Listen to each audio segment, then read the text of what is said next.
Welcome to another episode of That's Some Crazy Shit with Kelly and James. My name is Kelly and my co-host is Mr. James. What's up, dude? What's up, my sister? You know, James, I am excited because we have a really cool guest today. You know, I mean, we've had some crazy guests talk about some stuff, right? But this, yes, we have. But this is like crazy shit to me, but there's like science to back it up. Yeah, and we had talked about that. It's nice to have science back things up because regardless of what the outcome is, if it's positive, people won't believe it because there's no science behind it. Yeah. Yeah, and I am talking about emotional freedom techniques, and that is other known as EFT tapping or just tapping. And that's where you tap different points on your body, and they say that it can help with anxiety, stress, and even relieve chronic pain. Well, when you said chronic pain, you know, when we were talking about this, I'm like, yeah, we need to talk about this because we both had chronic pain. Yeah, and so we're going to be talking with Lauren Fonveille. She is a accredited EFT practitioner. She's also an energy MindShift coach. She's an RY2-2000 trauma-informed yoga teacher, and she's a certified she's a certified Reiki person. Right, so she does Reiki as well. She also has a website called MindShiftWithLauren.com, and that's all one word.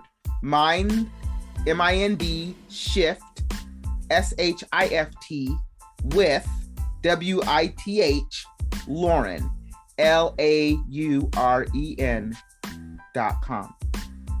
C-O-M. So yeah, she has a really cool website. She does this EFT tapping, and so we thought it was crazy shit. So she's agreed to come on and explain it to us and share it with us. All right on. So what do you think? Yeah, it's up to you, dude. Are you ready? Let's do it. Let's bring her on. All right. Welcome to the podcast. Our guest, EFT practitioner Lauren Fonveille.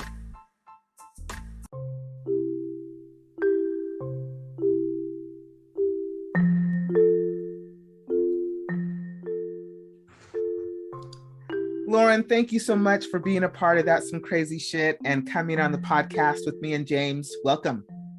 Thank you for having me. I'm excited to be here today. Thanks for being here. So we're excited to have you here and talk about tapping and what it's all about. And I've heard of it. I've even tried it. It was part of a class that I was taking. It was my introduction to it, but I didn't continue to do it. So I really don't know much about it. What about you, James? I had seen it practiced, but I never knew what it was called. And so when we were talking to you earlier, Lauren, I was like, oh, well, I guess I knew what it was. But that's going to lead me into my first question I have to ask before Kelly beats me to it. What is EFT tapping? EFT stands for the Emotional Freedom Technique, and it's really a process that helps you do just that. It helps you find freedom from your emotions. And when I describe it, I often compare it to acupuncture because people are more familiar with acupuncture. So when you go to an acupuncturist, they take those little needles and they put them in at certain points all over your body. And the points that they're putting them in at are the end points of the meridians. And the meridians are how energy moves through the body. And so instead of putting needles in, we're just applying acupressure to some of those same points. So what makes you qualified to teach tapping? Like, what is it, like a course you take, or how do you did you get certified? How does that work? I'm certified as an EFT practitioner through EFT International. And so what does that mean? So what does that mean, that you can teach or you can perform it, or both? So I'm a practitioner. I'm not a teacher per se, right? I'm not teaching courses in EFT or other practitioners to become, or other people to become practitioners. I am a practitioner myself, and I work one-on-one with my clients, as well as also in a group setting, to help them with the issue at hand. So currently I'm really focusing on people that are dealing with physical pain. And as a result of that physical pain, they're also experiencing anxiety and stress, which is kind of, you get stuck in that cycle. Yeah, vicious circle. Yeah. So my question is I heard that when you do tapping, because you do it on yourself, that you have to perform it in a certain sequence, and that you may even have a mantra with that. So yes, when you practice tapping, there are certain points that you tap on, and when you do that, you're moving in what we call a round. So you start on the pinky side of one of your hands, and then you go to the center, the crown of your head, right in the center, and then you go to the start of the eyebrows, the sides of the eyebrows, under the eyes, under the nose, to the chin crease, the collarbone, under the arm, and then the back of the hand, between the pinky and the ring finger. And so that's what's called a round of tapping. Now, if there are some people that there are certain points that are bothersome to them. So it's okay to skip a point. And it's okay if all you take away from this is one particular point that you're really drawn to for whatever reason. And when you start to feel overwhelmed or stressed out, you just tap and breathe on that point. That in itself can be helpful. Now, as far as the mantra part, the way that it works is that we acknowledge how we're feeling, right? So if we're dealing with, let's say, sadness, right? If you're feeling really overwhelmed and sad, and maybe you're sad because you're dealing with a chronic pain, right? We're going to start with that feeling of sadness, and you acknowledge it, and you can keep it really simple and just say, I'm so sad, and say that over and over again on the points. And then you'll naturally find that your mind starts to go to different places. So maybe you think of something that recently happened that made you sad. Maybe you happen to think of something that was a long time ago, that you don't even think is really related to why you're feeling sad right now, but it just kind of pops up. That happens a lot. And it's an opportunity to then explore that and tap on that memory. It really is this process of connecting the dots, and you never really know where a session is going to lead. Now, I noticed that when you tap different parts of your body, and did you tap a certain amount of times? Like, was it 5 or was it 6 or? So there is no wrong way of tapping. Mm-hmm. I think the books will say at least 7 or 8 times on each point, but I really just will tap on the point for as long as it feels right. Sometimes for as long as the statement is that I'm saying, and then move on to the next. So, and I know when you're first beginning and you're first trying this out, like, you're so focused on tapping on the right spot and then trying to follow along with the words, it can feel a little overwhelming, but just know that there's really no wrong way of doing it. So how does a round tapping help with chronic pain? Okay. If the chronic pain, say, is like in my back. Right. So a lot of the time there are emotional contributors to physical pain. And that's not to say that the pain's not real. The pain is 100% real, but it can be very helpful to acknowledge the emotions associated with that pain, right? So as a practitioner, it's my job to ask specific questions. So if we're talking about back pain, it would be, how does it make you feel that you have to deal with this back pain on a regular basis? How long have you been dealing with this for? And depending upon the answers to those questions, we come up with the statements that we use when we're tapping on those points.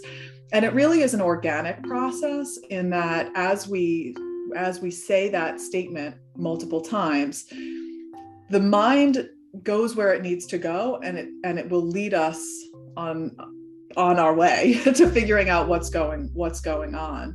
I had a session with a woman who was dealing with some pretty bad pain in her shoulder blade, and she was new to tapping, right? She came because she has been, I think, and that's what a lot of people will come to me, right? They've tried all sorts of different things for their pain, and nothing is really working, and they're frustrated, and they're at the point, well, I'll try anything, right? And so then people hear about this tapping thing, like, that sounds like some crazy shit, and I'll try it though, whatever, right? So that's basically what happened with this woman. She came to one of my workshops.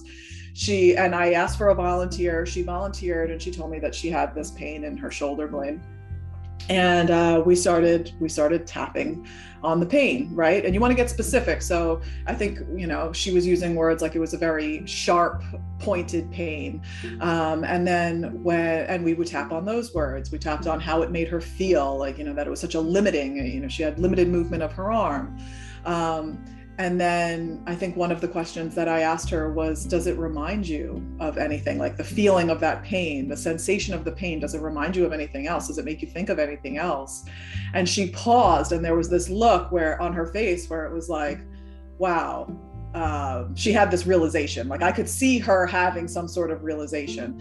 And so when I asked her about that, and it was also, I had asked her about how long ago she'd started having the pain. And it was like she made this connection between the fact of that the pain started when she had left her husband, and it felt like she described the pain as like a stabbing and like being like strangled pain.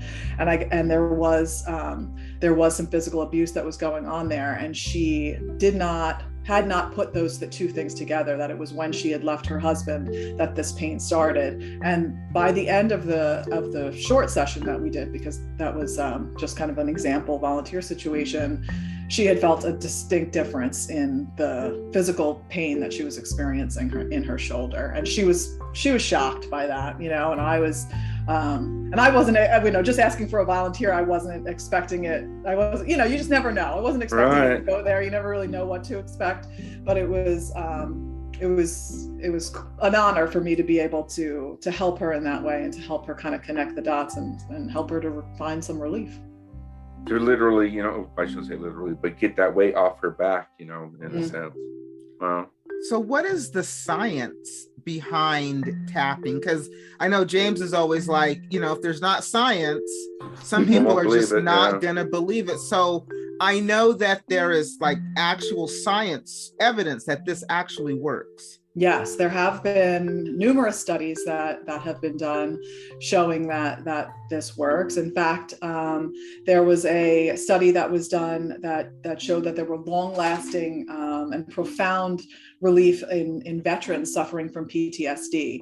And the military is near and dear to my heart. My husband's in the military, and so anything that can help our veterans is wonderful. But yeah, there is a lot of science behind it. So what is happening internally as you're tapping on these points is that when you're tapping, it's sending a message to the amygdala in the brain. The amygdala is the part of the brain that controls fight or flight. And that part of the brain is there to protect you, right? So that you can run away or you can fight back in a dangerous situation. However, when we are dealing with chronic stress, and chronic stress can also lead to chronic pain, and the amygdala is firing all day long, it's sending cortisol into your body, right?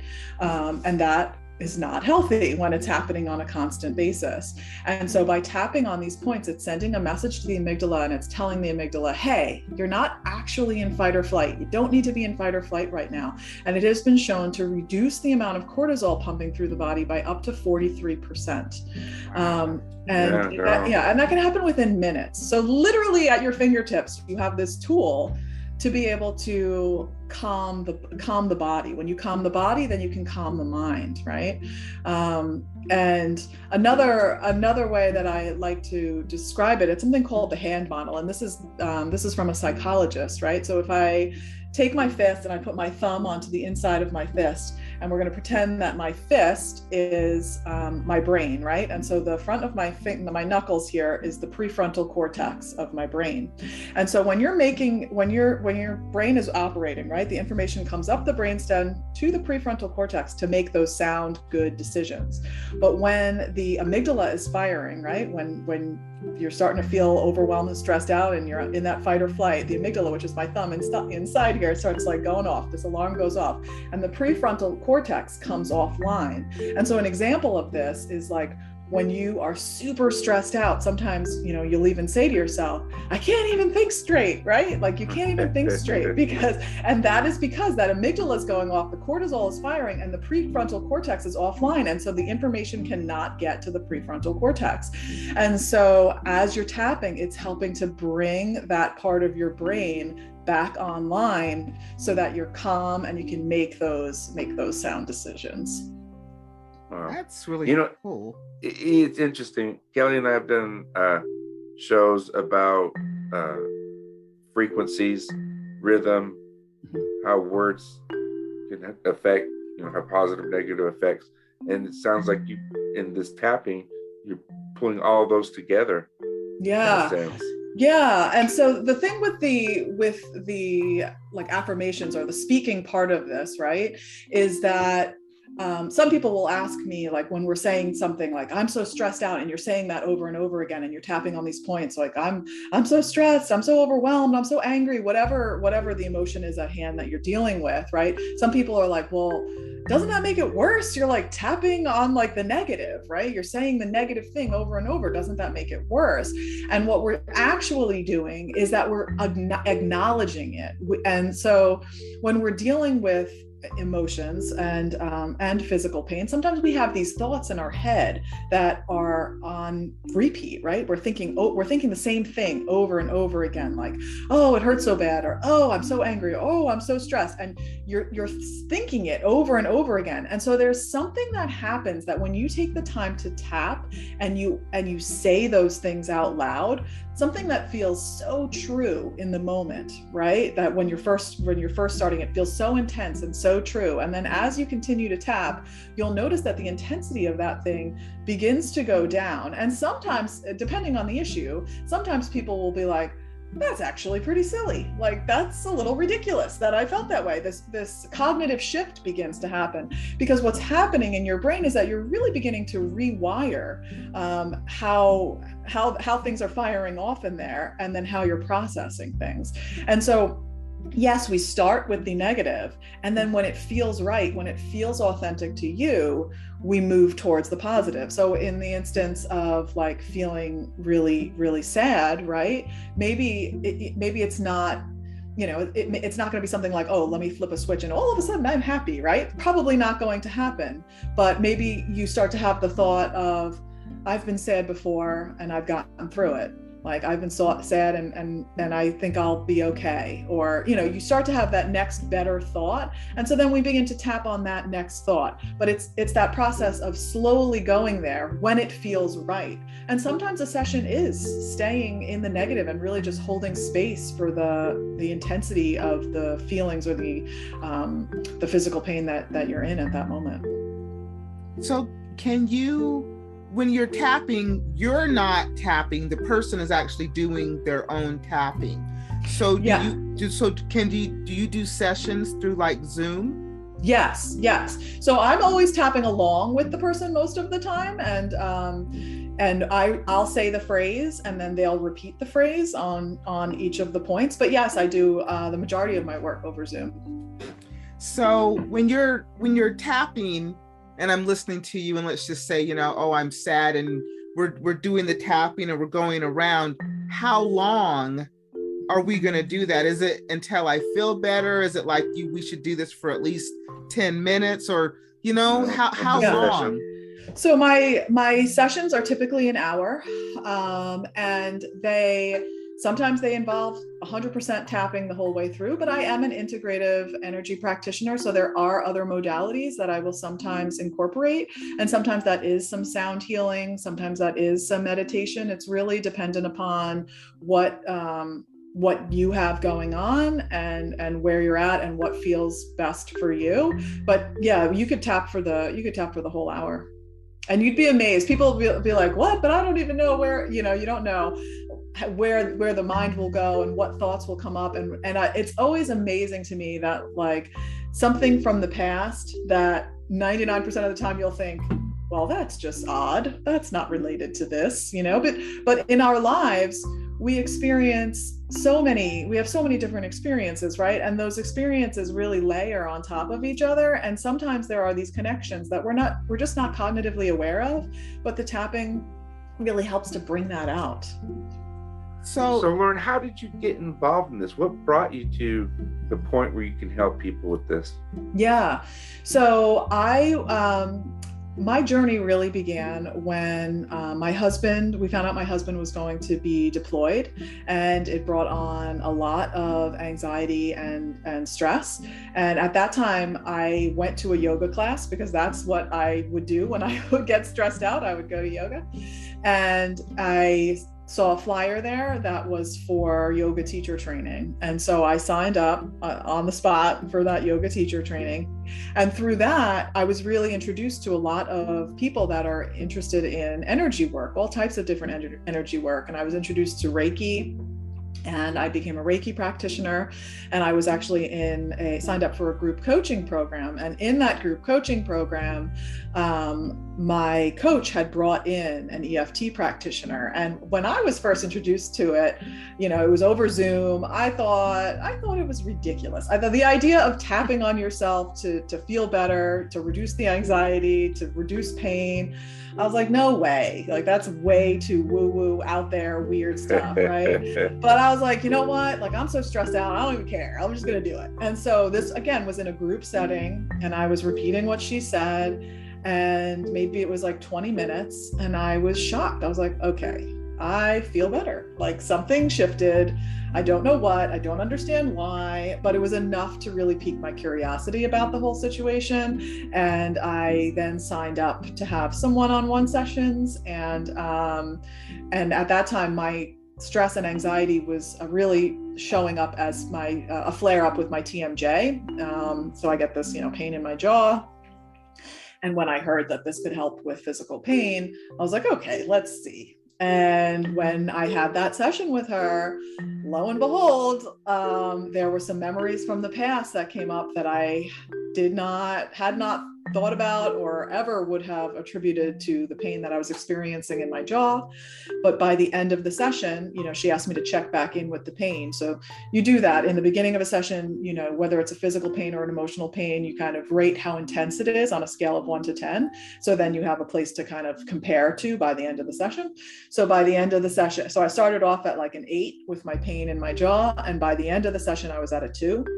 And it blew my mind. And I was like, again, I don't really understand what the heck is happening here, but something's definitely happening. And so I oftentimes will remind people, if this is working for you, right? If this is, first of all, I always invite everybody to try it, right? Because there's nothing negative that can happen by trying it. And then if this is something that you find like, oh yeah, look at that, it's working. Try not to analyze it too much as to why is it working? I want to understand why. Like, I know that, that's, at least for me, like my brain will go there. I want to understand it. And that's fine to an extent, but sometimes that can take away from the experience of just feeling better. So, just welcome that in and allow yourself to feel better. So is tapping something that you should do every day? Several times a day, once a day? How often should you do it? So, I will say, yeah, I would always encourage people to tap on a regular basis, because I think with any kind of tool, right, the more that you utilize it, the easier it is to use in those times of overwhelm, stress, or pain. The more apt you are to go to that tool, the more comfortable you are with it.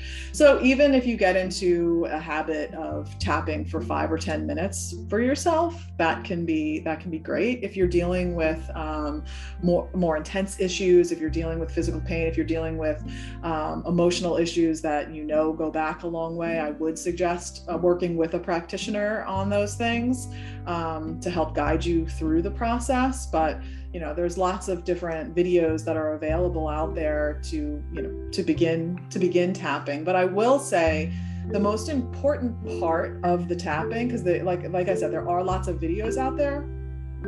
However, the most important part I find is using your own words, because using the words that are most authentic to you is when you're going to really begin to feel the difference. Because if you're just repeating something that some person is saying and that it doesn't necessarily, you're not really feeling that, or that's not how you would phrase it, or, it's not as effective. So if I were to decide I'm going to find a practitioner, how would I, or what credentials should I look for? So I would definitely look for someone who's been certified through EFT International, because there are lots of other, you could get certified. There's like all sorts of like crazy ways these days that you get certified, which is not like what I would consider a true certification. So I would definitely plug EFTI there and tell people to use that as a resource for sure. Yeah. So Lauren, can you just take us through the sequence again that you showed us earlier? Yeah, absolutely. Okay. We could even do, if one of you want to, volunteer, we could use some of your own words. Try it for your shoulder, James. Okay. Yeah. Okay. Try it. All right. So you have some pain in your shoulder? Yeah, I'm going to get it replaced, and so there is lots of pain. Okay. Which shoulder is it? It's my left shoulder. Your left shoulder. And how would you describe the pain in your shoulder? Well, I've never been hit with a baseball bat. This is the way I would describe it. Someone hitting me with a baseball bat. Okay. And how long have you been dealing with this pain for? Several years. Okay. Intensely for the last maybe 2 months. Okay. All right. So let's, and how intense is it in this moment on that scale of 1 to 10? Oh, I'd probably say a 7. 7. Okay. All right. Well, let's see if we can, if it works for you. Let's see. So we're going to come to the pinky side of the hand. You can tap on either hand. So I'm a righty. I tap with my right hand, but you can tap on either one. Okay. And so what I'm going to do is I'm going to say a sentence, and then I want you to repeat the sentence. And if I'm going to try to, restate some of the things that you said. If I say anything that doesn't feel right, just let me know and we can reword it. Alrighty. Okay. Even though I have this pain in my right shoulder. Even though I have this pain in my left shoulder. Oh, left shoulder. I'm sorry. In my left shoulder. And it feels like I've been hit with a baseball bat. And it feels like I've been hit with the baseball bat. And I've been dealing with it for a few years. That's just how it is. That's just how it is. Even though I've been dealing with this pain in my left shoulder. And it's been going on for a few years. And it makes me feel, what does it make you feel? It makes me feel frustrated. I'm acknowledging how I feel right now. Even though I'm really frustrated with this pain in my left shoulder. And I've been dealing with it for years. That's just how it is. Okay, we're going to move to the top of the head. This pain in my left shoulder.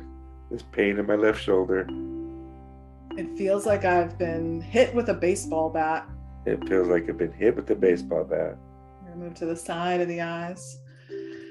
It's really frustrating. Under the eyes. This pain in my left shoulder.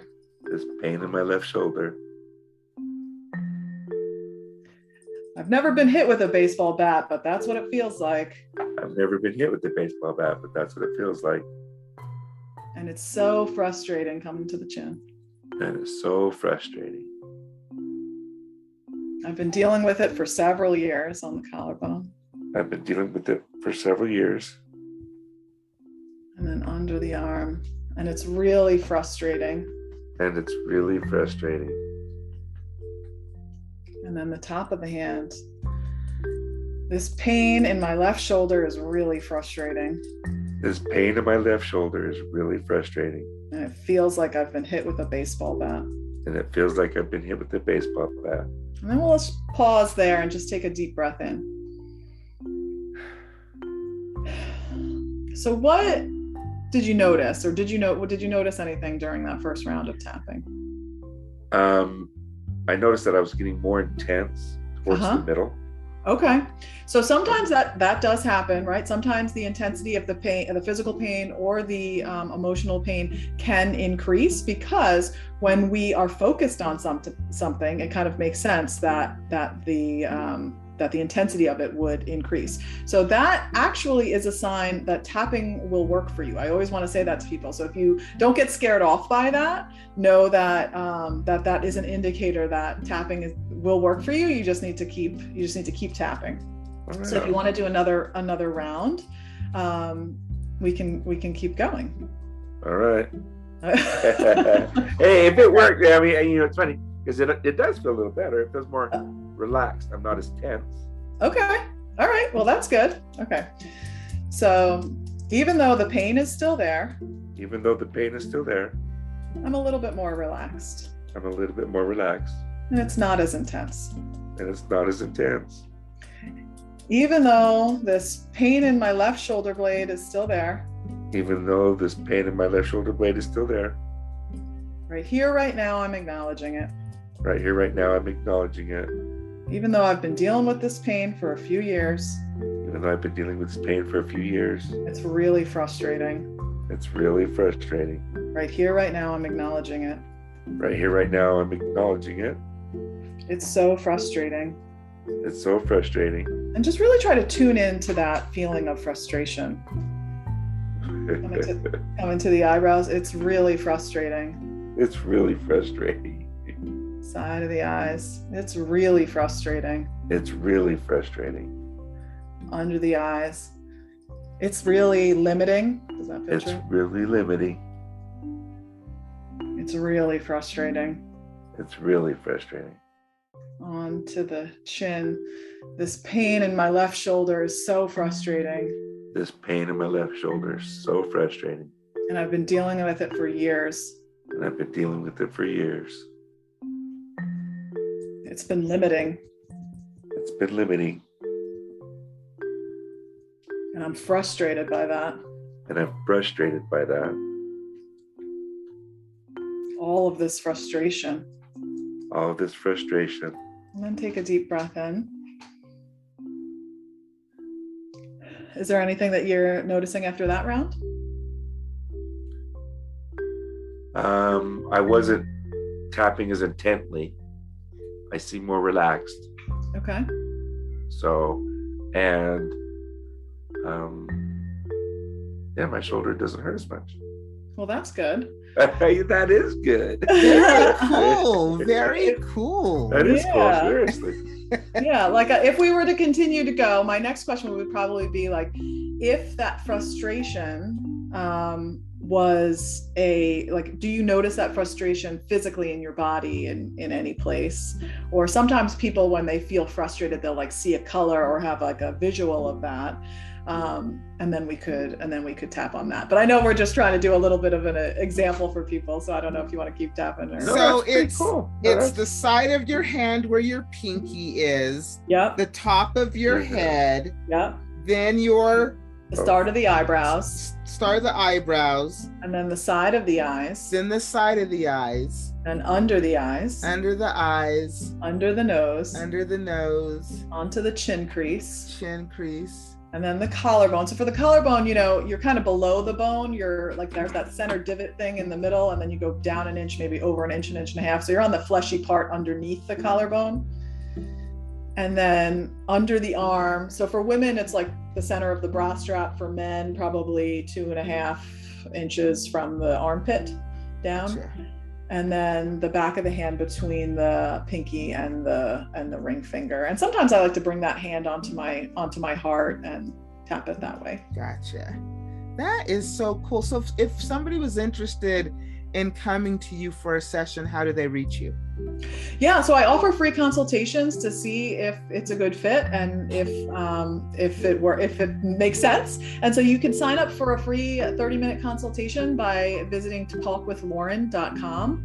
And then I also have a free masterclass on my website. So my website is MindShiftWithLauren.com, and for the masterclass, it's MindShiftWithLauren.com/masterclass. And we'll put all the links too on the podcast description. Lauren, thank you so much. It's cool. James, you feel better? I do. And Lauren, Kelly knows I've suffered chronic pain for a long time throughout my life. And so when I tell her something works, it ain't no joke. Yeah. Well, that makes me happy. I'm so glad that it helped you. That's why I told you to try it, because you've got that pain in your shoulder. So that's very cool. And then just knowing that was only after just, what did we do? Like two rounds of tapping. Yeah. So if we were to continue to do that, it really would help you begin to get to more of those emotional contributors that are contributing to that pain. And James, maybe it'll be something to do after you have the surgery as well. Oh yeah. To I will help with the pain. Yeah, I'm gonna have to take the 30 minutes from you, Lauren. Yeah, sure. Definitely. Lauren, thank you so much for being on the podcast. We appreciate you. Thank you. Thank you so much for having me. It's been wonderful. Interesting. Yeah, all our guests, well, not all of them, but a lot of them, they always want to share their knowledge and gifts, which is cool, And I liked when we were doing the session, what is it called? A round? What you call it? A round? Yeah, a round. Mm-hmm. And it was funny because you're tapping, and the first time through, I was tapping I was tapping hard, because it hurt, And then as we went through it, and like the second time around, I wasn't tapping as hard because it didn't hurt as much. So after, how did you feel? Did it really, truly help the pain subside a little bit? Well, that's the thing. It helped relax it. It really did. And people are gonna say, "Well, James, you mind over whatever," but it did. It did relax it. And I think by it relaxing, it relieved some of the pain. Yeah, but if it was a mind over matter thing, you would have told yourself to be out of pain a long time ago, right? Well, that's one of those things. Exactly. It's like there's something to it. Even if it is like a placebo effect, the fact that it works, it shouldn't matter why it works. It works. Well, and if it's like acupuncture and you're hitting certain points, then yeah, because I'm a fan of acupuncture, right? I go to acupuncture at least once a month. So she also said that on her website, so if you go to MindShiftWithLauren.com, she has a PDF diagram of the points to hit and the order in which to hit them. Because of course, when you guys were doing them, she didn't call them all out while you were doing them. So people didn't really know that maybe you went from under your nose to your chin to your collarbone. Right. Maybe she skipped part of that, right? So she said there's a diagram where you can go onto her website and see the points and the order in which you go. Because there's a certain order in which you go. And then as far as like your mantra, she said that's kind of the way that she helped you figure it out, I thought was cool, right? So yeah, it's nice to have that guidance. But yeah, I can see where, and maybe after I go through and look at the PDF, I can do my own, mantras and stuff now that I kind of know what I'm looking for. And customize it. If you go to her website, she has a free 30-minute consultation to even tell you if this is going to be right for you. So it's like there's like no risk to you figuring out if this is going to work for you, and it's some crazy shit. So why not? I mean, it's crazy. Everyone loves free stuff. Listeners, go do it. Yeah. See if it works, and then let us know if it works or if it doesn't work. Yeah. MindShiftWithLauren.com. All right, James, let's have it for some random bullshit. Give us some random bullshit. All right, so random bullshit update. on our first episode. And it's funny because this is how much I've learned in the year we've been doing this. And I thought I knew a lot. But update. Bigfoot, I had made the statement that Bigfoot and the Yeti were basically the same thing, just different names, terminology. Okay. Now they have found out that they are actually different species. So they are not the same like I thought they were. They are actually different species than mine. And they're probably going to find out about all these other things, your red head dig. What are some of the other ones we talked about? So Ohio grass man. Here are my questions. Give them to me. Bigfoot is your deal, but I'm along for the ride. Number one, how do they know that the Yeti and Bigfoot are different species if we've never had proof that either species exist? And when I mean proof, I mean produce a Bigfoot or a Yeti. Like, bam, there it is. We cannot deny it.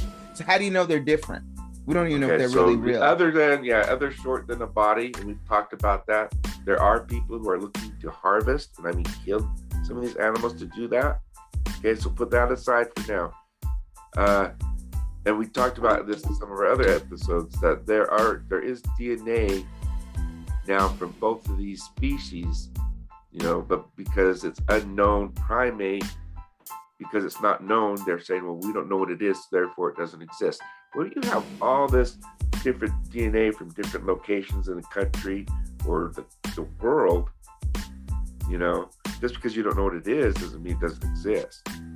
And so now some of these DNA tests now that they can do now is, let's say there's a pond and an animal walks through it, there's always trace DNA left in the water. So they'll go up, take a water sample, filter it, and then they're able to pull out the different DNA. So you may have DNA from a deer or an elk or fish or an unknown primate. All right. Last question, James, because I think this is the most important, because the elusive they obviously has put this information out there, because you keep telling me they. So you're right. Well, we've talked about they, but go ahead. I know where you're going, but go ahead. I just want to know, what source are you citing for this Bigfoot update besides the elusive they? Okay, and that's a good question. And now I know where I need to be more efficient in the future. I had actually watched a documentary on, I'm not sure how you say it, Gaia. Okay. Gaia. Okay, Gaia. Oh, but you know what? I like it. I appreciate it. I will start making note of that. Well, I mean, because if you're going to update us and give true. us this great information, then, there are a lot of people who are like, I don't believe in Bigfoot anyway. Right. So when you say they, I just want you to be clear, like where, what source, where you getting your info from, and I so will that, do that we can help those non-Bigfoot believers. Maybe now they'll go to Gaia and watch the same documentary. And that's a good point. I never thought about that. That's why I'm here, James. That's why I appreciate that. And now, I will update my update. Right on. So, you know how to get us if you want to comment on James's update. It is, my friend. That's some crazy shit. Podcast.com, all one word.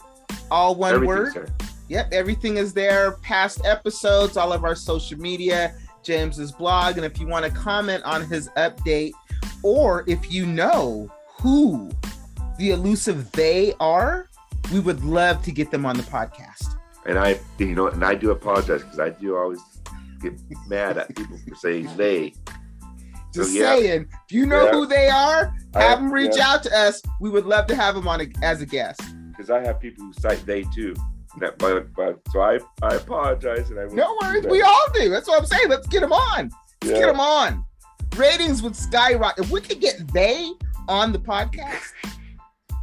So today our guest will be they. The elusive they. Yeah, the elusive they. But James, you know what? we are done. Next week, we will have another guest. I don't think it will be they, but it will be somebody equally as intriguing. That's true. But now that you say that, we're going to work on getting they on here. Just saying, if you know them, let us know. Otherwise, keep your minds open, people.